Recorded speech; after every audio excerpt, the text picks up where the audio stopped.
Mi nombre es Daniel Cruz, soy del grado décimo y estoy con mi primo. Nosotros vamos a explicarles sobre la literatura universal que se abarcó desde la antigüedad hasta la actualidad. Pues comienza por la literatura antigua.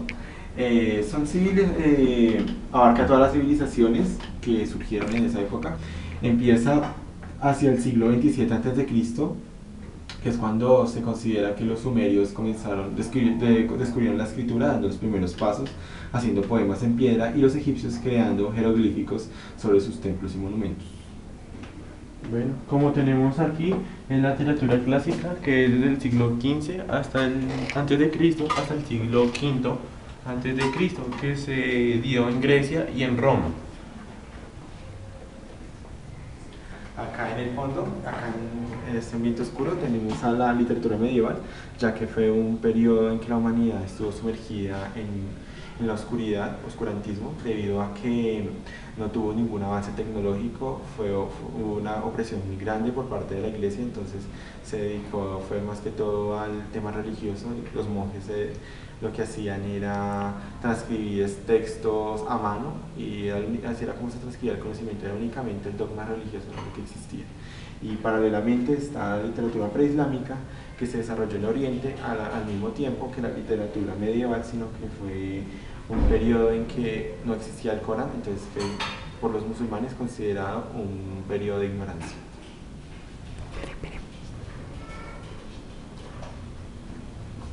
Bueno, entonces aquí tenemos la literatura renacentista que se dio en el siglo XV hasta el siglo XVI después de Cristo, que fue en Europa occidental.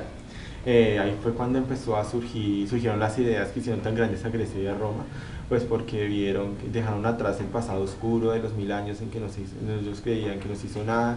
Entonces fue cuando surgieron filósofos como Leonardo da Vinci, Miguel Ángel, que eran inventores. Entonces ellos creían que con el conocimiento a través de la literatura se podía transmitir. Bueno, aquí tenemos la literatura barroco que se dio en el siglo XVII hasta el siglo XVIII en Europa. Pues la barroca sigue los pasos del Renacimiento, pero lo que busca es transmitir mejor la realidad. Lo que hizo el Renacimiento fue el surgimiento del conocimiento,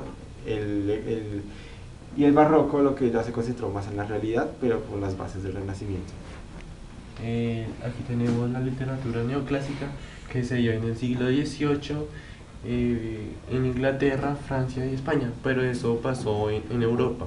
Esos fueron los más influyentes, pero en ese momento Europa pasaba por la Ilustración, que fue donde una especie de revolución del conocimiento, porque ya podemos ver que se dio la revolución industrial, que se rebeló el pueblo, pues ya que veía su realidad ante la pobreza, y veía que pues la monarquía abusaba de ellos. Entonces por eso fue un ejemplo clave, fue la Revolución Francesa. Entonces ellos empezaron a crear una especie de nueva era. Bueno, aquí tenemos la literatura romántica que se dio en el siglo XVIII hasta el siglo XIX en Alemania, Francia y Reino Unido, que también afectó la filosofía y el arte. Porque ya seguía las mismas bases que se surgieron desde el Renacimiento, pero ya estaba un poco, pues empezaba a transformarse en una tenía ya otros estilos. Aquí tenemos la literatura realista que se dio en el siglo XIX en Europa.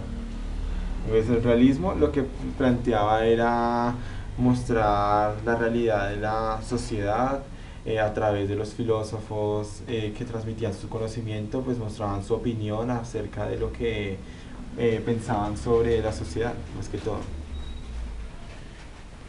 Aquí tenemos la literatura modernista que se dio en el año 1890 a 1910 en Europa Hispanoamérica. Pues la literatura modernista, como dice, fue una especie de otra revolución en la literatura, pues porque ellos querían dejar atrás o todos esos conocimientos que ya consideraban anticuados. Entonces pues el modernismo ya se planteó más en la estética y en la métrica. Entonces ellos pensaban y ya también fue el avance científico del siglo XX, ya al comienzo empezaron a haber más descubrimientos científicos. Entonces todos esos conocimientos se empezaron a transmitir en libros. Aquí tenemos la literatura del 98 que se dio en 1864 y en 1876 que se dio en España. Pues lo que transmitía la literatura del 98, lo que promovía era que fue un grupo de escritores que explicaba sobre la realidad que surgía en España tras su guerra civil y la derrota que tuvo pues, con los estadounidenses. Entonces ellos mostraban también cómo se independizaron algunas colonias en el Caribe, como fue Cuba y los demás países, ¿sí?, que se independizaron de ellos. Ellos mostraban esa realidad. Y la última literatura fue la hispanoamericana, que se dio en la segunda mitad del siglo XIX en los países de Hispanoamérica. Sí, son más que todo países de habla hispana, entonces abarca toda América Latina. Entonces ahí empiezan a ver, ahí es cuando se surge la literatura de América Latina, pues se da el boom latinoamericano, se dan muchos movimientos, también se da el vanguardismo, muchos sismos que surgen gracias a eso. Gracias. Pues digamos, ya para concluir también es para que veamos cómo la sociedad afecta a la literatura. Los autores, ellos siempre buscan transmitir a través de sus escritos la realidad, y entonces así lo vemos. Dependiendo de la realidad de cada época, así va cambiando el estilo y lo que escriben. Gracias.